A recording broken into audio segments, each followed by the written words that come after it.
Sir हमें तो full confidence है कि इस बार हम हिंदी में 100 में 90 प्लस फोड़ के आएंगे। अरे भैया ज्यादा ओवर कॉन्फिडेंस में भी मत रहना, वरना आप भी हिंदी के पेपर में क्वेश्चन छोड़ के आएंगे। तो अगर आप भी इस बार हो क्लास 12 में और 18 फरवरी को आपको हिंदी का पेपर देना है ना, तो बस आप 10 दिन ऐसे पढ़ लो जैसा मैं इस वीडियो में बताने वाला हूं। आप कितने भी कमजोर हो, मतलब अगर आपको हिंदी में कुछ भी नहीं आता ना, बस ये वीडियो आप देख लो और 10 दिन ऐसे पढ़ लो। हिंदी में मैं गारंटी लेता हूं आपको 100 में 90 प्लस लाने से कोई नहीं रोक सकता। इस वीडियो को हिंदी का कोई छोटा मोटा वीडियो देखकर स्किप मत कर देना, वरना यह आपकी सबसे बड़ी गलती होगी। वो कहा गया है ना कि अगर आप क्लास 12 हिंदी में गलती से भी फेल हो गए ना और बाकी सब्जेक्ट में पास हैं तो आपको फेल मान लिया जाएगा, क्योंकि हिंदी सबसे इंपॉर्टेंट सब्जेक्ट है। तो आज हम पूरे क्लास 12 हिंदी का ऑपरेशन करेंगे और अगर आपने खुद को सिर्फ 10 दिन के लिए एक कमरे में बंद करके पढ़ लिया ना, तो आप जब 11वें दिन निकलोगे आपके अंदर इतना कॉन्फिडेंस होगा ना कि हिंदी में तो 100 में 95 प्लस में लेकर आऊंगा। ठीक है, तो यह वीडियो आपके लिए सबसे ज्यादा इंपॉर्टेंट है। आज मैं आपको सब कुछ बताऊंगा कि हिंदी में 100% फिक्स टॉपिक क्या है।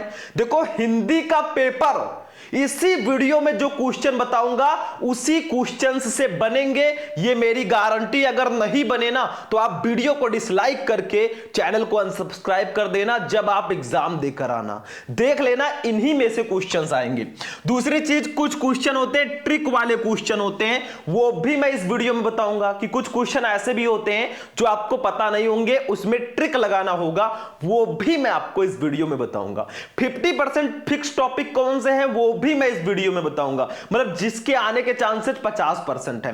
सबसे पहले हम 100% फिक्स वाले टॉपिक देखेंगे। हिंदी में इंपॉर्टेंट चैप्टर कौन कौन से हैं आपके, हिंदी गद्य पद्य, संस्कृत में गद्य पद्य, ठीक है, इसमें इंपॉर्टेंट चैप्टर कौन कौन से हैं और कम इंपॉर्टेंट क्वेश्चन कौन है। देखो, आपको सब ये तो बताते हैं कि इसमें ये पढ़ लो, बहुत इंपॉर्टेंट है, लेकिन कौन से क्वेश्चन ऐसे हैं जो आपको नहीं पढ़ने, जो कम इंपॉर्टेंट है, वो भी हम इसी वीडियो में जानेंगे। तो वीडियो बहुत इंपॉर्टेंट है, सिर्फ 10 दिन इस तरीके से पढ़ लो जैसा मैं इस वीडियो में बताने वाला हूं, अगला टॉपर आप ही बनोगी। देखो, सबसे पहली चीज, ये बातें आपको जरूर ध्यान रखना है, जो एक टॉपर सबसे पहले इसी को समझता है। सबसे पहले आप क्या कीजिए, हिंदी के 100% फिक्स टॉपिक को पढ़ो। लगभग 6-7 टॉपिक ऐसे हैं ना जो आपके बोर्ड एग्जाम में आते ही आते हैं, अभी मैं बताऊंगा, और लगभग 33 नंबर के ये क्वेश्चन हैं, यानी कि हिंदी में 100 में से 33 नंबर आपका 100% फिक्स है। तो सबसे पहले इसको ही पढ़ो। सबसे पहले आप उन क्वेश्चंस को टारगेट करो जो 100% फिक्स है और जो आएंगे, सबसे पहले उसको पढ़ो। फिर आप कम इंपॉर्टेंट वाले को कम समय आपको देना है। कुछ ऐसे चैप्टर हैं, कुछ ऐसे क्वेश्चन है जो कम इंपॉर्टेंट हैं, तो भैया जो इंपॉर्टेंट ज्यादा है ही नहीं उसको हम ज्यादा टाइम क्यों दें, तो उसको आपको कम समय देना है। ठीक है, ये ध्यान रखना, उसको फालतू टाइम उसमें वेस्ट मत करना। अभी मैं कम इंपॉर्टेंट चैप्टर और कम इंपॉर्टेंट क्वेश्चंस को भी बताऊंगा। फिर कुछ टॉपिक 50% फिक्स होते हैं, मतलब कुछ टॉपिक है जो 100% फिक्स है कि आएंगे ही आएंगे, वो मैं बताऊंगा। कुछ ऐसे टॉपिक भी है ना जो 50% फिक्स है, वो भी मैं इसी वीडियो में बताऊंगा। और कमरे में अब बंद कर लो खुद को और पढ़ना शुरू कर दो बच्चों, क्योंकि इस किस्मत के सितारे तभी चमकेंगे ना जब नींद अधूरी होगी। ठीक है, तो चलिए हम स्टार्ट करते हैं बच्चों। सबसे पहले 30 दिन में अगर आपको तैयारी करनी है ना, हिंदी में कुछ नहीं है, आप सबसे पहले 100% फिक्स टॉपिक को पढ़ लो 2-3 दिन में। बाकी आपको क्या पढ़ना है मैं अभी बताऊंगा। ठीक है, कैसे 30 दिन में आप तैयारी करोगे। सबसे पहले देखो, 100% फिक्स टॉपिक आपके हिंदी में कौन कौन से हैं। जैसे कुछ बच्चे हैं जो तैयारी नहीं कर पाए हैं किसी कारणवश, और वो सोच रहे हैं यार किसी तरह कहीं से कोई क्वेश्चन मिल जाता हम पास हो जाते। भैया 33 नंबर के क्वेश्चन ऐसे हिंदी में होते हैं ना जो आएंगे ही आएंगे, वो सबसे पहले पहले हम जान लेते हैं। ये आपको कोई नहीं बताएगा। वीडियो को लाइक करते हुए चलना, चैनल को सब्सक्राइब करके हमारी फैमिली में आप लोग जरूर ऐड हो जाना।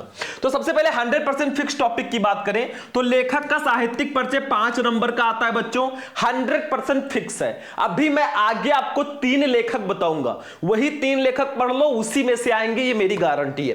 दूसरा है कवियों का साहित्यिक परिचय 5 नंबर का आता है, इसको भी मैं अभी बताऊंगा क्या क्या पढ़ना है। पहले मैं टॉपिक बता दूं कौन कौन से फिक्स हैं, ठीक है।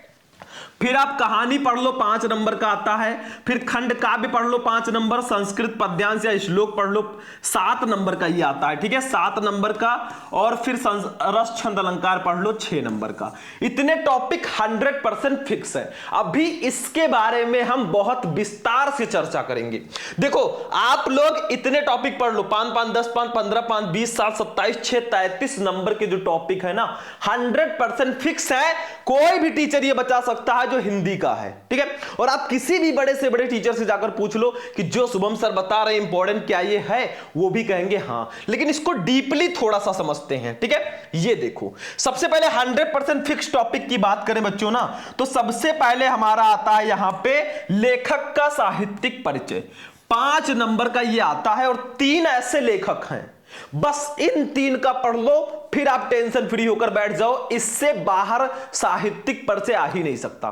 सबसे पहला है वासुदेव शरण अग्रवाल, दूसरा है आचार्य हजारी प्रसाद द्विवेदी, तीसरा है प्रो जी सुंदर रेड्डी। बस इन तीनों का साहित्यिक परिचय आपने पढ़ लिया ना, समझ लो आपका 5 नंबर बिल्कुल फिक्स है। बाकी जो लेखक हैं उन पर आप टाइम वेस्ट मत करना कि उनको भी पढ़ लें उनको भी पढ़ लें, ये आपका टाइम वेस्ट ही होगा। इसी को मैं कहता हूं किसको नहीं पढ़ना है।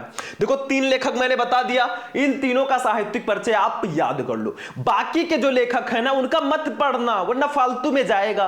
तीनों में से एक ना एक दो तो आ ही जाएंगे, ये गारंटी है, ठीक है। आगे चलो देखते हैं बच्चों नेक्स्ट। अब आपका मन ही कर रहा है पढ़ने को, भाई समय है तो आप पढ़ सकते हो, बाकी मैंने बता दिया। कवियों के साहित्यिक परिचय में बच्चों ये 5 नंबर के ये भी आते हैं। इसमें आप मैथिली शरण गुप्त, जयशंकर प्रसाद, रामधारी सिंह दिनकर और एक और पढ़ लेना बच्चों, एक पढ़ लेना आप सुमित्रानंदन पंत जी का पढ़ लेना, ठीक है, सुमित्रानंदन पंत। इन चारों का अगर आप पढ़ लोगे ना भैया बहुत है। अरे 6-7 चैप्टर है, 4 आप पढ़ ही लोगे तो इसमें से आना ही आना है। तो इन चारों कवियों का आप साहित्यिक परिचय पढ़ लेना, ठीक है। मैं डिस्क्रिप्शन में आपको सभी इंपॉर्टेंट साहित्यिक परिचय का लिंक दे दूंगा, आप जाकर देख लेना। सारे लेखक सारे कवियों का साहित्यिक परिचय मैंने एक ही वीडियो में पढ़ाया है, आपको डिस्क्रिप्शन में नीचे लिंक मिल जाएगा, जाकर वहां से देख सकते हो, ठीक है। फिर आते हैं कहानी पे बच्चों। कहानी 5 नंबर की आती है, सिर्फ 3 कहानी आपको पढ़ना है।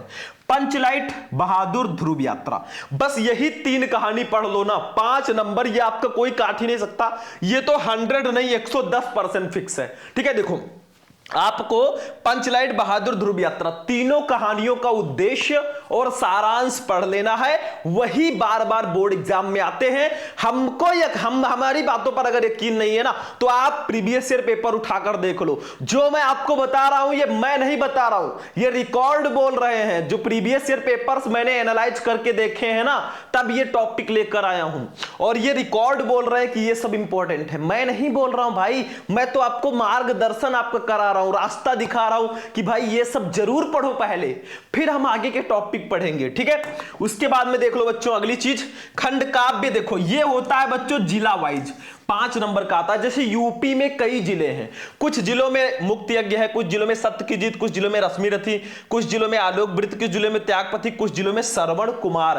तो आप किस जिले से हो, आपके जिले में कौन सा खंड काव्य है, कमेंट करके बता देना। अगर खंड काव्य नहीं पता तो जिले का नाम आप लोग कमेंट कर देना। अगर अच्छा लग रहा है तो कमेंट बॉक्स में आप लोग लाल दिल जरूर भेजिएगा हमारे लिए, ठीक है। तो ये आप अपने जिले के हिसाब से पढ़ लो। जैसे हम गोंडा से हैं तो हमारे यहाँ त्यागपथ ही है, ठीक है। आप कहीं और से होंगे तो आपके यहाँ वो होगा, ये ध्यान रखना, ठीक है। चलो आगे बढ़ते हैं बच्चों। अब चलेंगे संस्कृत पद्यांश या श्लोक पर। पूरे 7 नंबर का ये आता है और एक चैप्टर है आपके संस्कृत में जिसका नाम है सुभाषित रत्नानी। इसी चैप्टर से श्लोक आते हैं, ये गारंटी है। एक श्लोक तो इसी से आएगा, वो कभी कभी दोनों आ जाता है। बाकी जो चैप्टर हैं, देखो श्लोक के कोई चैप्टर ही नहीं है, बस 1-2 चैप्टर में एक एक श्लोक दिया गया, उसको पढ़ लो, फिर तो आपका 7 नंबर कोई काट ही नहीं सकता। तो संस्कृत पद्यांश को मैंने 100% फिक्स टॉपिक में इसलिए रखा है ना, क्योंकि सिर्फ एक चैप्टर सुभाषित रत्नानी का पूरा श्लोक पढ़ने से आपका 7 नंबर कंप्लीट हो जाएगा। तो आज ही वो चैप्टर घोल कर पी लो। बाकी जो चैप्टर है उसमें किसी किसी में एक एक श्लोक है, उसको पढ़ लेना, फिर तो आपका नंबर एकदम फिक्स है, ठीक है। जातक कथा जैसे है, इसमें भी एक श्लोक है, महामना मालविया में भी एक श्लोक है, तो ऐसे पढ़ लेना, काम खत्म है, ठीक है। अब रस छंद अलंकार की बात करें बच्चों, तो रस 2 नंबर का आता है। रस छंद अलंकार तीनों एक वीडियो में मैंने बता दिया है। लगभग 50,000 बच्चों ने उस वीडियो को देख लिया है और आगे भी देखते जा रहे हैं। डेली आप भी मत मिस करना, वरना प्रॉब्लम हो जाएगी। 6 नंबर का आता है, 2 नंबर का रस, 2 नंबर का छंद, 2 नंबर का अलंकार, 6 नंबर, और 6 नंबर मैंने एक ही वीडियो में कंप्लीट कराया।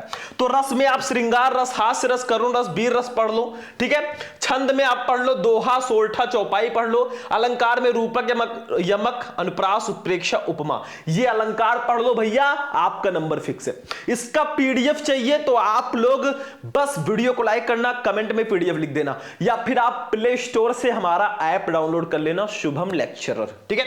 तो ये आप लोग रस छंद अलंकार में पढ़ लेना। तो 100% फिक्स टॉपिक तो हमारे हो गए। और आप लोग अगर चाहें, मैंने बताया था 10 दिन में मैं तैयारी करना बताऊंगा, तो आप अगर चाहें तो सिर्फ और सिर्फ 100% फिक्स टॉपिक को ना आप 3 दिन में बहुत आसानी से पढ़ सकते हो, बहुत आसानी से 3 दिन में इसको कवर कर सकते हो। अगर आप ठान लो ना तो एक ही दिन का काम है, लेकिन मैंने 3 दिन दे दिया। 3 दिन हम दे देते हैं अपने 100% फिक्स टॉपिक को, ठीक है। अब चलते हैं भैया 50% फिक्स टॉपिक क्या है भाई। 50% फिक्स टॉपिक जैसे देखो, संस्कृत का गद्यांश आएगा 7 नंबर का। अब कुछ चैप्टर हैं जैसे जातक कथा, संस्कृत भाषा महत्वम, महामना मालविया, पंचशील सिद्धांता। अगर इन चारों चैप्टर को आप हिंदी मीनिंग के साथ पढ़ लेते हो ना, ये भी 7 नंबर फिक्स है। देखा जाए तो ये भी 100% फिक्स टॉपिक की कैटेगरी में आता था, लेकिन मैंने इसको 50% फिक्स टॉपिक की कैटेगरी में रखा है, क्योंकि इन चारों में से किसी भी चैप्टर का आ सकता है। संस्कृत का पद्यांश जो है सुभाषित रत्नानी से ही आएगा, तो उसको मैंने 100% फिक्स टॉपिक की कैटेगरी में रखा है। तो संस्कृत के गद्यांश के लिए आप इन 4 चैप्टर को पढ़ लो, फिर बोलना ही नहीं है।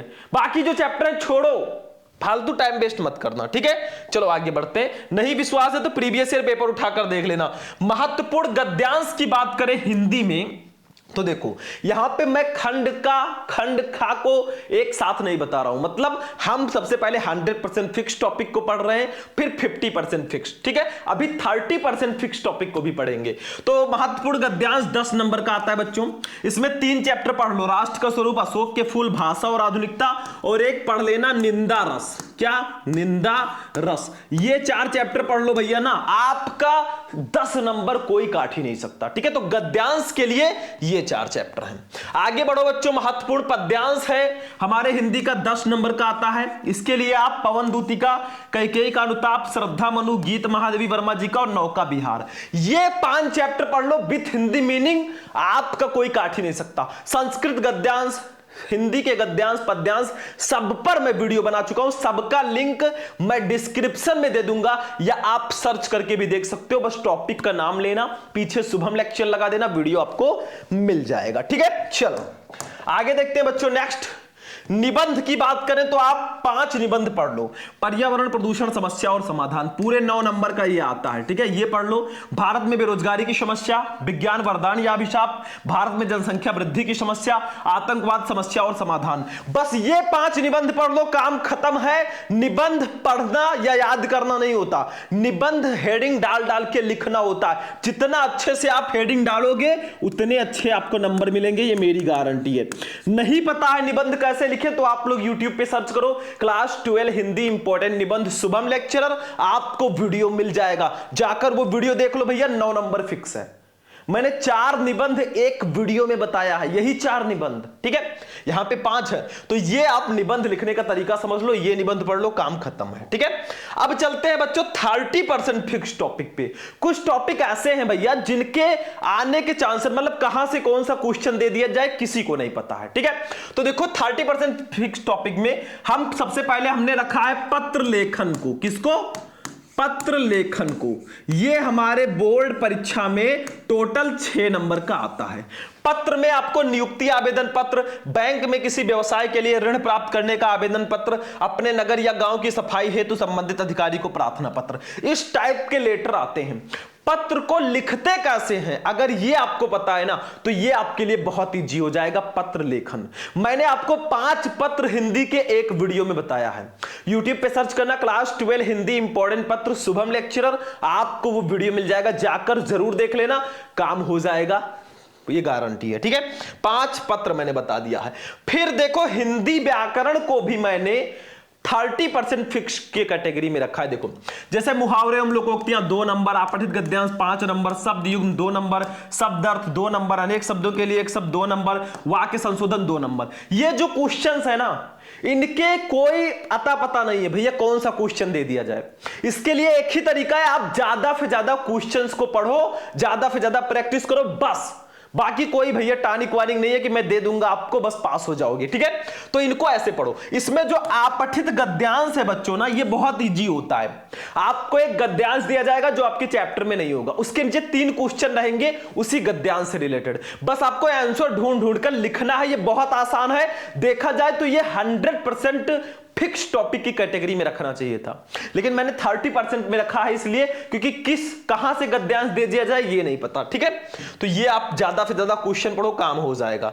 अब देखो हिंदी के बहुविकल्पीय प्रश्न भी 30% फिक्स की कैटेगरी में आते हैं, मतलब इसमें भी कुछ पता नहीं है कहां से क्वेश्चन आ जाए। जैसे हिंदी का बहुविकल्पीय प्रश्न टोटल 10 नंबर का आता है, ठीक है। 5 नंबर का रहेगा हिंदी गद्य का इतिहास से क्वेश्चन, और 5 नंबर काव्य साहित्य के इतिहास से। देखो हिंदी गद्य के इतिहास में जैसे शुक्ल युग शुक्लोत्तर युग से क्वेश्चन आएंगे, विधाएं जैसे निबंध उपन्यास कहानी आलोचना, इससे रिलेटेड बहुविकल्पीय प्रश्न आएंगे। और काव्य के इतिहास में आधुनिक काल जैसे भारतेंदु युग, द्विवेदी युग, छायावादी युग, प्रगतिवादी युग, नई कविता, इससे रिलेटेड क्वेश्चंस आएंगे। हिंदी के ऑब्जेक्टिव क्वेश्चंस पे कई वीडियोस मैंने प्रोवाइड कराए हैं, आप हिंदी के प्लेलिस्ट में चले जाओ, मेरे इंपॉर्टेंट वाले सारे क्वेश्चंस मिल जाएंगे, ठीक है। तो ये 30% फिक्स टॉपिक थे। अब देखो हिंदी के मैंने सारे के सारे टॉपिक आपको बता दिए, 50% फिक्स टॉपिक, 30% फिक्स टॉपिक, ठीक है। अब हम बात कर लेते हैं आखिर हम 10 दिनों में तैयारी कैसे करेंगे, 10 डेज में पूरे हिंदी को कैसे प्रिपेयर करेंगे।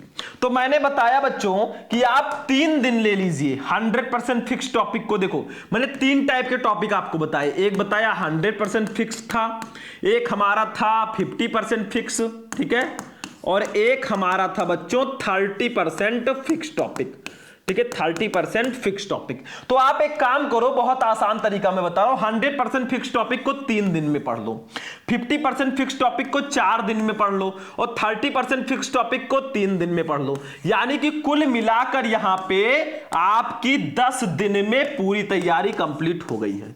यही तरीका है हिंदी का, 10 दिन में आप पूरी तैयारी कर सकते हो। सिर्फ क्या करो, मैंने 3 तरीके से आपको क्वेश्चन बताए हिंदी के। 100% फिक्स टॉपिक जो एकदम पक्का है वो 3 दिन में आप पढ़ लो, 50% फिक्स टॉपिक जो 50% पक्का है वो आप 4 दिन में पढ़ लो, और 30% फिक्स टॉपिक को आप 3 दिन दे दो। 10 दिन में पूरा हिंदी फिनिश है। अब इस वीडियो से आपको यह समझने को मिला ना, क्वेश्चंस कौन कौन से बहुत ज्यादा इंपॉर्टेंट है, कौन कम इंपॉर्टेंट है, सब कुछ मैं इस वीडियो में मैंने आपको बताया। कौन से टॉपिक इंपॉर्टेंट है भाई, जो मैंने बताया वो सभी टॉपिक इंपॉर्टेंट है, जो मैंने छोड़ दिया चैप्टर या टॉपिक वो कम इंपॉर्टेंट है, ठीक है। तो यही चीज था जो मैं आपको बताना चाहता था। इस वीडियो को अगर आपने सीरियसली ले लिया ना, तो मैं सीरियसली कह रहा हूं 100 में 90+ स्कोर करोगे। बाकी क्वेश्चंस मैराथन क्लासेस में आपको रेगुलर देता रहता हूं, आप लोग बस हमारे साथ जुड़े रहो। आज का वीडियो कैसा लगा, वीडियो पसंद आएगा वीडियो को लाइक कर देना, चैनल पर नए हो चैनल को भी सब्सक्राइब कर लेना। चलते हैं बच्चों, फिर मिलेंगे किसी नेक्स्ट वीडियो में नेक्स्ट टॉपिक के साथ, तब तक के लिए जय हिंद।